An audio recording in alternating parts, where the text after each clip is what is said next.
ஆண்டவராகிய இயேசு கிறிஸ்துவின் இனிய நாமத்தினாலே உங்கள் யாவரையும் சந்திப்பதிலே மிகவும் மகிழ்ச்சி அடைகிறேன். இந்த நல்ல நாளிலே உங்களை வாழ்த்துகிறேன்.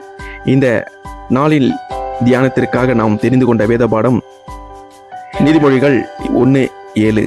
கர்த்தருக்கு பயப்படுதலே ஞானத்தின் ஆரம்பம். மூடர்கள் ஞானத்தையும் புத்தியையும் அவமதிக்கிறார்கள்.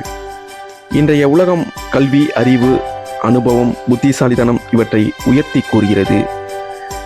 மனிதன் ஞானம் வர முடியாது. நீ மிகவும் படித்திருந்தாலும் தேவனை அறியாமல் இருந்தால் ஞானத்தின் ஆரம்பமே இல்லை.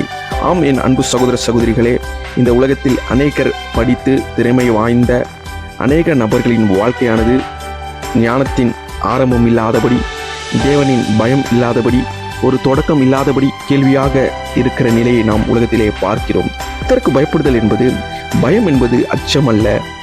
அது ஒரு மரியாதை, கீழ்ப்படிதல், தேவனுக்கு மதிப்பளித்தல் ஆகியவைகளை குறிக்கிறது. நீதிமொழிகள் 8:13 இவ்விதமாய் சொல்கிறது: தீமையை வெறுப்பதே கர்த்தருக்கு பயப்படுதல். வேதாகமத்திலே மோசேயை குறித்து பார்க்கிறோம். எபிரேயர் 11:25 சொல்கிறது: அநித்தியமான பாவ சந்தோஷங்களை அனுபவிப்பதை பார்க்கிலும் தேவனுடைய ஜனங்களோடு துன்பத்தை அனுபவிப்பதே தெரிந்து கொண்டான் என்று. மோசே இவ்விதமாக தேவனுக்கு பயந்து பாவத்தின் இன்பத்தை விட தேவனின் அழைப்பை தெரிந்து கொண்டார். ஜனங்களை வழிநடத்தும் ஞானம் அவருக்கு கொடுக்கப்பட்டது. ஆம், என் அன்பு சகோதர சகோதரிகளே, நீங்கள் எப்பொழுது தேவனுக்கு பயந்து அவருடைய வழியில் நடக்கிறீர்களோ அப்பொழுது உங்களுக்கு அநேக நன்மைகளை தேவன் தர வல்லவராக இருக்கிறார்.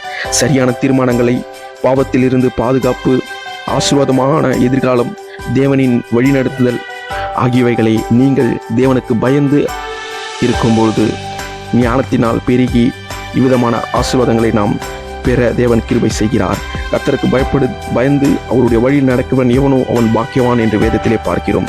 நீங்கள் பயந்து அவர் வழியில் நடக்கும்போது நீங்கள் பாக்கியவானாய் உலகத்திலே திகழ்வீர்கள். பாக்கியம் இல்லை என்று நீங்கள் நினைத்திருக்கலாம், ஞானம் இல்லை என்று நீங்கள் நினைத்திருக்கலாம். ஆனால் தேவனுக்கு பயப்படுதலே ஞானத்தின் ஆரம்பமாக இருக்கிறது. மூடர்கள் தேவனுடைய ஆலோசனையை அவமதிக்கிறார்கள்.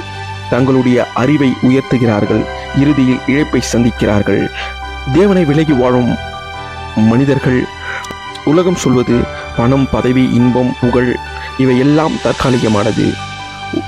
தேவனை விலகி வாழும் வாழ்க்கையானது உலகம் சொல்லும், உலகம் காட்டும் பணம், பதவி, இன்பம், புகழ் இவை எல்லாம் தற்காலிகமானது. தேவனை விலகி பெறும் வெற்றியே நிலையானது அல்ல. எனக்கு தெரியும் என்று வாழ்வதே ஆபத்தான ஒரு வாழ்க்கையை கொண்டு வரும். காயன் இவ்விதமாய் வாழ்ந்தான். தேவனுடைய ஆலோசனையை ஏற்கவில்லை. தேவனை விலகி வாழ்ந்தான். சகோதரனை கொன்றான்.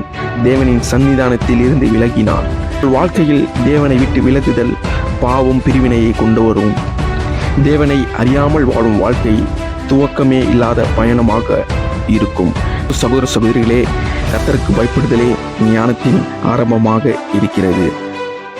உலகில் இந்த ஞானத்திற்காக அநேக விதமான காரியங்களை செய்து வருகிறார்கள். ஞான பயத்தோடு இவ்விதமான கர்த்தரின் பயம் நம்முடைய இருதயத்தில் இருப்பதற்காக தேவன் கிருபை செய்வாராக. நீங்கள் அனைவரும் அநேக ஞானத்துடன் இந்த உலகத்தில் வாழ்வதற்காக தேவன் கிருபை அளிப்பாராக. God bless you.